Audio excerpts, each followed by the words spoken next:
embeera eya okukozesa obutakkaanya obw'ebyobufuzi n'obugyamu okutulugunya abantu ng'oyita mu mateeka yandibadde eteesa buli munnayuganda era obuvunaanyizibwa ndowooza sina bwa NUP bwokka n'ab'NRM bandibadde kibakosa kubanga tumanyi nti akalulu akaggwa twalaba okuwamba kw'abantu obwa drones tulabye abantu abavunaanibwa mu kooti z'amagye basukka n'ebitaano kati twogera ku 32 basukka n'ebitaano abatwala mu kooti z'amagye olwa bukofiira olwa t-shirt twalaba abantu abakyabuze abanoonya abantu baabwe twalaba abantu abatirimbulwa ku Kampala alipoota ya gavumenti yagamba bali 54 nga baafa masasi bonna so nze ndowooza nti kyandibadde kiri ku buli munnayuganda okulaba nti ekiseera ky'akalulu terubanga lutalo oli atuuka okubula owuwe kubanga kisobola okutwala omuntu yenna atali nkwawula mu bibiina n'olwekyo nze ndowooza nti tekiri kuba no bokka bokka naye ekisookerwako ennyo kyakuteeka kazito okusiga eddamuzi lituwa ensala kuwozesa aba civilian oba abantu abatera kukwata mundu mu kooti y'amagye kubanga tulaba nti efuuse nga muggo gwakukozesa buli gwoyagala okuba ng'omuteekako omusango gwonna gw'oyagala oba musudde nti nkusaze na bomu gwe nkusaze na pisto gwe nkusaze na nyota gwe nkusaze na tanka kwegamba osobole okubeera eyo ebbanga lyonna ba Eddie Mutwe babagamba nti twabasaze n'amasasaana abantu 48 ate nga bonna bali mu nkomyo bali mu kkomera naye ate babasanga n'amasasi mu kiseera kyekimu emakerere ne weebuuza amasasaana abantu 48 bagakwata batya gali gazitowa atya gana amasasi ana okugabanibwa abantu 48 n'olwekyo nze ndowooza nti tulina ekimu ku bisookerwako kyekyokulaba nti nga kkooti Dr. Ssemateeka bwe yagamba nti okuwozesa ba civilian mu kkooti ey'amagye kisooke kirekeraawo kubanga gwe muggo kakati ogusinga okukubisa abantu ate tuddemu n'okuwamba ebirala nti Ssemateeka olutalo akalulu si lutalo bannamateeka tukolera ku biragiro kyebayita instructions kyenyinza nze amagezi genyinza okubawa nga munnamateeka nti abo ababa baagadde basobola okugula omusango ku gavumenti nga bawakanya omusango gwonna engeri gwakwatibwamu nti gwavoola ennyingo n'eddembe libwebwa mu Ssemateeka ekyo bakirina eddembe lyabwe abaana ababaagadde basobola okukikozesa era abaana basobodde otutuukirira kubanga tulowooza nti kirungi era twasanyuse nnyo nti bafunye eddembe lino ekikulu era tulina okulwana ennyo okulaba nga n'ekyo ekikwe ekyabateekebwako nti no balya mu nsi olukwe nga bakozesa amaanyi okumamulako gavumenti ate nga tukimanyi nti siga ensonga ez'abasibya nakyo kibagibwako kubanga abamu bavuuka bato baana bato kiyinza obbafiiriza ebintu ebirala bingi emikisa gyabwe mingi gimayinza okukozesa mu maaso eyo abantu baganda baffe bano bakyalina emisango bali 13 wadde nga 9 be bali mu kkomera abaana baatebwa kakalu ka kkooti bali wabweru tukyafuba okulaba kyonna ekisoboka ekisooka nti bayimbulwa ekimu ku birina ebirimu ssuubi eddene kyekyokulaba nga kkooti ensukkulumu esala omusango gw'okujulira ogukwata ku kuwozesa abantu abatali bakwata mundu mu kkooti z'amagye kubanga kkooti eza wansi Dr. Ssemateeka yalagira nti kino kikyamu kimenya Ssemateeka era nga eragira fayiro zikyukibwe ekyo kyekisinga obukulu era kyetusaba esiga eddamuzi okuva ku Ssaabalamuzi yennyini ogw'omusango gwamala okuwulirwa ensala ejje ekyokubiri twabasaba abakkooti ey'amagye babayimbule era ndowooza okusaba kwaffe kwaweebwa nnaku za mwezi nga 4 Desemba basaba bayimbule kakalu ka kkooti ekisinga obukulungi nga bwe tusanyukira era tusanyuka olw'abana abavuddeyo ekisinga obulungi kyandibadde kuvaayo nga tebalinaako kakwakulizo kibaita unconditional release mu mateeka kubanga ffenna tukimanyi ne minisita w'ebyabaana akimanyi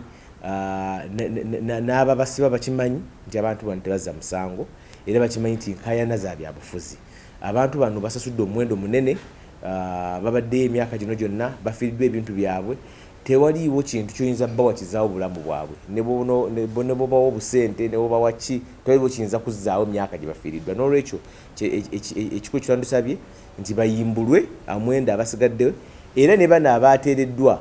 tusaba ekibonerezo ekyo kibagibweko conviction eyo kubanga tukimanyi yajjawo mu ngeri ya byabufuzi olw'okwagala okugaba engeri ki gye babijjako nga babatuddemu ng'enjo era ne bano bakyaboogereza era bakyabasindikiriza abantu tukimanyi nti bakyabasindikira abantu ne wiiki ewedde babasindikira abantu babiri okulaba nga baboogereza naye bo bagamba tetuzanga ku musango tetuyinza kukkiriza musango wadde ogw'okubba enkoko nga tetwaguzza ekirala abamu ku bana abaafulumye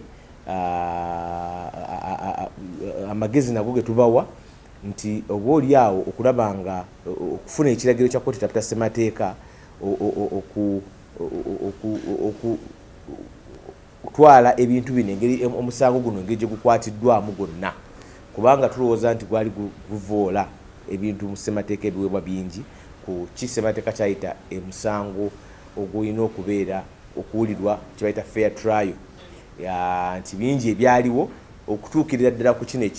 okukyusa kubayinza okukyusa pulinti bakkiriza emisango tulowooza nti bingi ebyatyobola ssemateeka era nzowooza nti basobola bwe banaaba baagadde bwe batyo okusobola okuggyibwako okubaggyako ekikwa ekyo ekyokugamba nti balina basingisibwa omusango gw'okulya mu nsi olukwe omusango gw'amaanyi bwe gutyo n'ebintu ebingi bye guyinza obbafiiriza. We finally managed to receive this property from Warid Paradise, the hotel where Dr. Kizza Besigye had been booked for the function he was going to attend, the book launch to which he has been invited by Martha Karua. That was over the weekend, last week. And it was on Saturday that he checked into the hotel and he stayed there for just about 3 hours and he had to go somewhere, Riverside, to meet some other people. But that's when he was kidnapped together with Obed. And since then, security operatives from here and those who are presumably from Kampala have been visiting the hotel and wanted to storm into the room. But unfortunately or fortunately, they couldn't be allowed by the authorities there. And what they decided to do is to go and get a court order. So on Friday, they got a court order and presented it before management of the hotel, that is Warid Paradise. And the authorities had no choice but to budge and they allowed them to access the room. They ransacked everything, they flipped everything upside down and literally ransacking the entire room, checking Dr. Besigye's property and scattering each and everything. Unfortunately, again, they did not leave a certificate of, such certificate as required under the law. And we're told they came from the Directorate of Criminal Investigation, DCI, and they were headed by a certain senior officer there and a couple of other security operatives. So for us, by the time we came, some were still hanging around because we came later in the afternoon armed with our power of attorney, which had been executed in Kampala by the Honorable Winnie Byanyima, and authorizing me as the attorney of Dr. Kizza Besigye to pick this property. So we had issues, we had to go through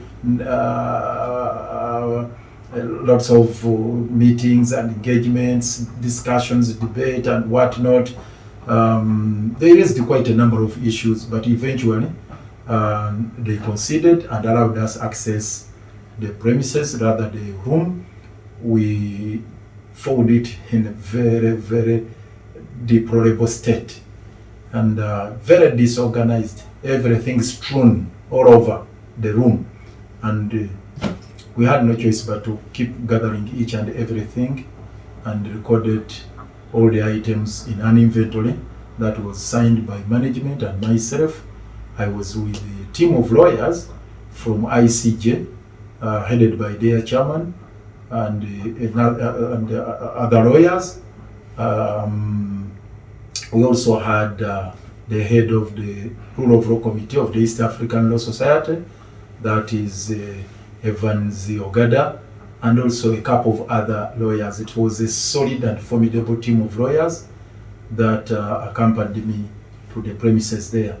Management of the hotel also had their own lawyers, and we finalized the process despite all those hiccups and challenges we encountered. in the course of executing our duties. So finally we managed to get the property. Unfortunately,